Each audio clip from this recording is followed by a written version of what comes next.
Well, you saw what I just did. I had one song playing on my left side CD player and another song on my right side CD player which I heard on the headphones and cued it. Once I was set and ready, I put the fader up and I mixed both the tracks together. That's right, the equipment that helped me do that, the mixer, a very important tool for the DJ. So what we have here with us today and what I'm going to explain to you is a classic 4-channel mixer. That's something which I like and that's something which is my requirement every time I go to perform.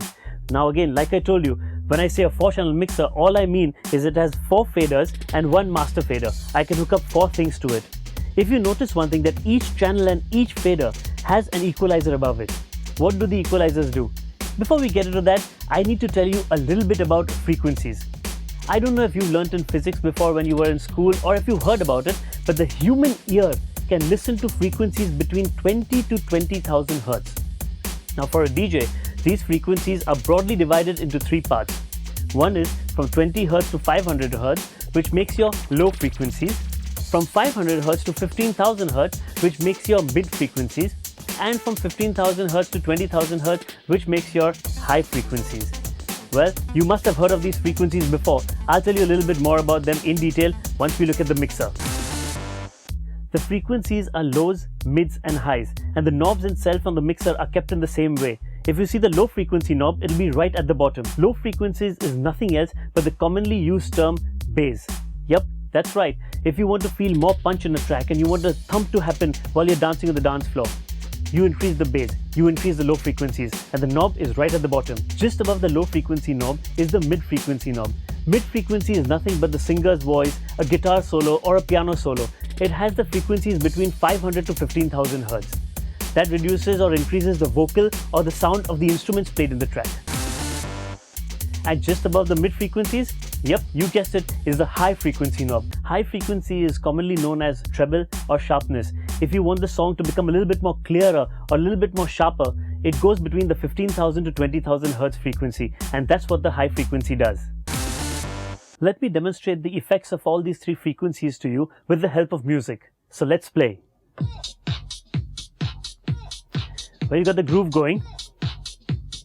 What I'm going to first demonstrate is the low frequencies. Right now you can feel the kick and the punch.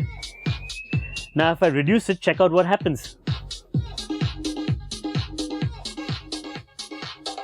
Yep, no kick at all, no punch at all. And we get it back to the 0 mark. Let's go ahead and feel that thump a little bit more. Let's increase the frequency.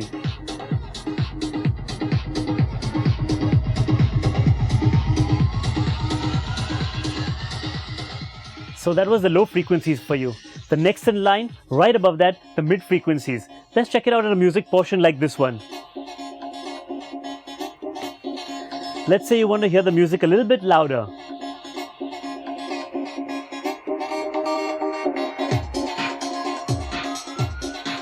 And we're back again. Let's say you want to eliminate this music totally.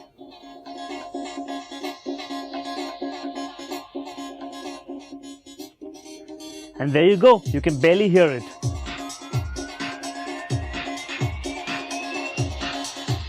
And now coming to the frequency that we call treble or sharpness, but in technical terms, the high frequency.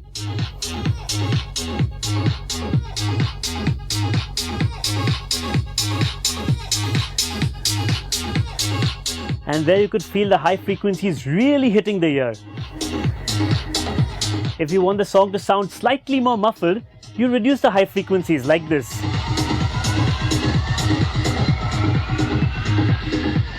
And that's an unclear, muffled sound for you.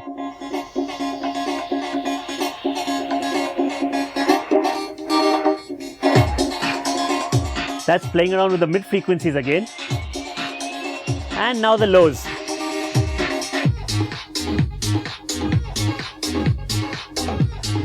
And one more time the high frequencies for you.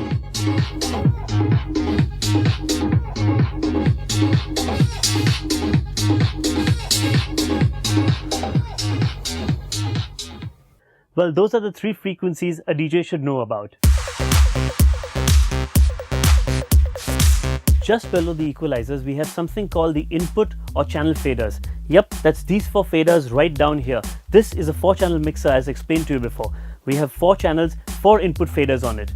Now what I have done is, basically I have 2 CD players, one on the left side, one on the right side, and I've assigned each fader to each of the CD players. So let's start with fader 1, channel 1, input 1 on my left hand side CD player. Yeah, we got the song going and we're grooving. Now what I'm going to do is slowly start the song on the right hand side CD player and bring my right hand side channel 2, input 2 up to mix the song, just like this.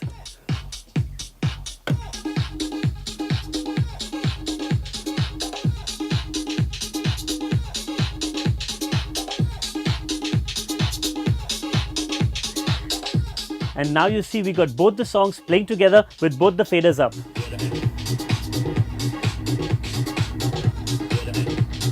Song 1, Song 2.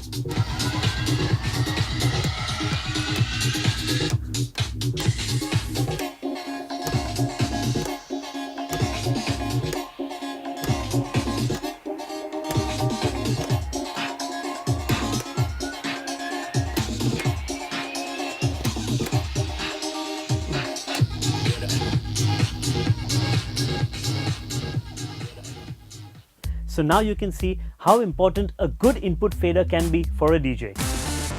Hey, how you guys doing out there? Let me see those hands up in the air. Let me see you jumping.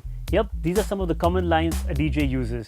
And to use those lines and to say those lines aloud, you need a microphone. And that's what the DJ mixer has as well. This is your mic channel, the level of your mic, and you can set the tone of your voice with the help of the 3 equalizers which are given separately just for the microphone. Just under the microphone channel, we have something for the headphones volume. Now you've seen DJs using headphones. Well, what they're actually doing is setting the next track which the crowd is going to be listening to and grooving to. The DJ needs to listen to that song and adjust the volume of that song on his headphones. And that's what we use this knob for, the headphones volume over there on the mixer. After the headphones volume on the left hand side, let's come a little bit on the right hand side of the mixer and check out the master balance knob. When you're playing at a club, how do you know that both your channels are working or both the monitors are working perfectly fine? Well, we use this master balance switch just for that. Let me show you. We got the song playing on both the speakers. If you want to check if the balance is right, well, let's listen to the left hand side. There you go. We know the speaker's working fine and we are checked to go. We get it back in the center and listen to the right hand side. Yep, the speaker's working fine and we are all set for our gig tonight. Every song is recorded in a different place. Every song has a different level. So what you do is when you're mixing, you can't have one song to be a little bit more louder than the other. The volume has to be maintained, the levels have to be maintained. Just for that reason, on every DJ mixer, they give something called the trim or the gain. The trim or the gain knob does something like what the volume knob does. What you have to do is, you have to make sure that both the levels of the songs are exactly the same with the help of the trim and the help of the LED. The gain knob does something like what the volume knob does. That's right. What we have to basically do is make sure that both the songs that you're going to be playing are at the same level. So when the crowd is dancing on the dance floor, they don't feel that, oh my god, the volume's gone down and the energy levels fall down. So to do that, we use the gain knob. When you go anti-clockwise, you're reducing the gain, and when you go clockwise, you're increasing the gain. Let's listen to some music so we can get this concept slightly more clearer. I got the song on the left hand side going. It's showing me about 2 red lights on the levels. Now I'm going to be playing the song on the right hand side, like this. And let's put the volume up. You can barely even listen to the song. The one on the left hand side is too loud. So if I want both the songs to be equal, what I just do is take my gain knob and bring it up. Now we can listen to both the songs perfectly at the same level.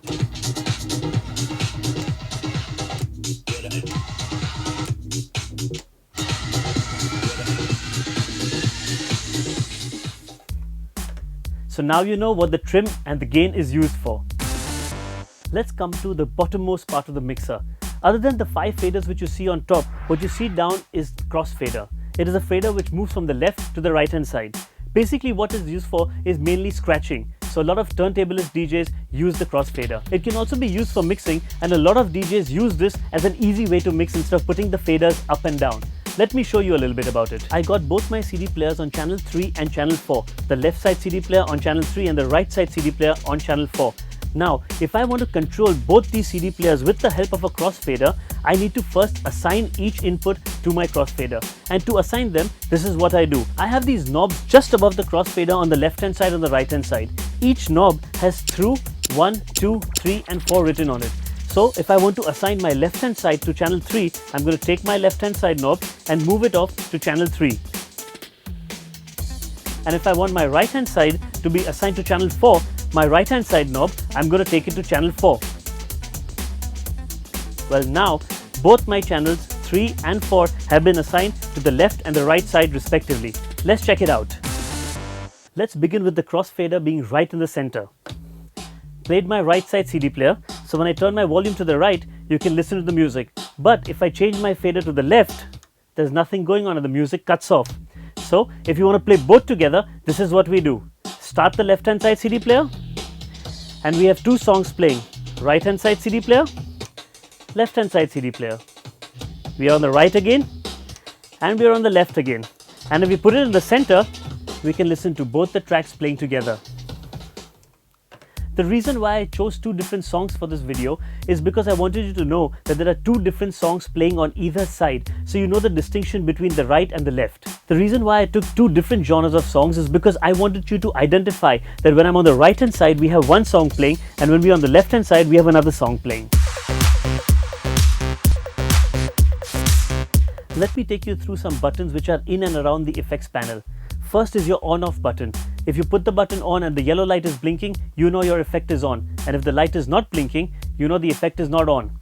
Over and above that, you have the level which you want to give the effect, the parameter of the effect. You can have the effect either on all the channels or either one channel, whichever you prefer. And on top of that is your effect selector. If we go slightly higher than that, you have the parameter reader, and the most important thing once again for the DJ, the BPM counter. Yep, it's on the CD player as well as on the mixer. You must be wondering that when the fader is on top, yep, you can listen to the volume, you can listen to the song. But what about the song which you're listening to on the headphones? The volume is down. That's where we have the headphone cue button. It's right above the channel. So if I have my channel 3 up and the music is playing and I want to listen to the song on channel 4 inside my headphones, I just put on the switch over here. Once it's on, you know that you can listen to the song inside.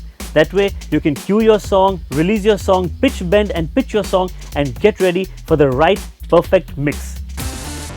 Now we come to the absolute fun part of the mixer. Yep, that's the effects channel. That's the one which is on the right hand side of the mixer.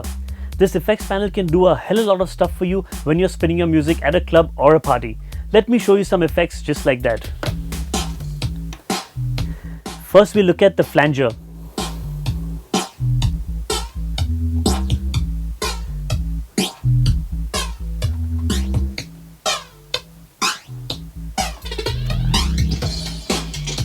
Next, let's look at the filter.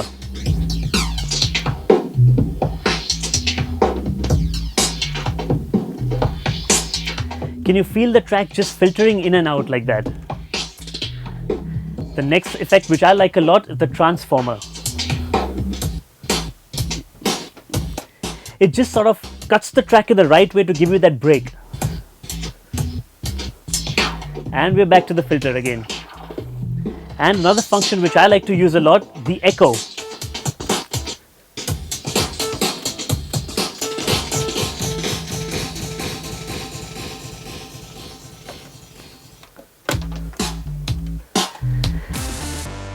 I normally use my echo effect on the mixer when I want to do a break and a fade out, something like this.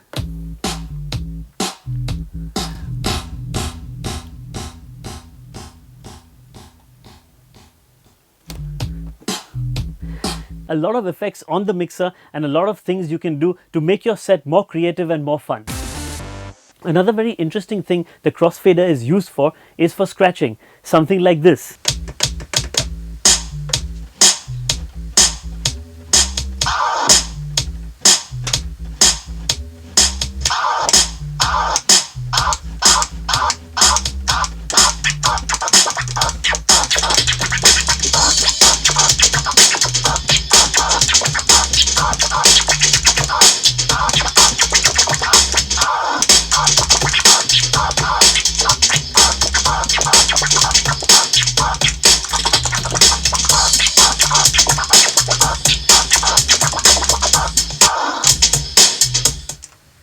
So now you know what scratching is all about and you know how it's done with the help of the Crossfader.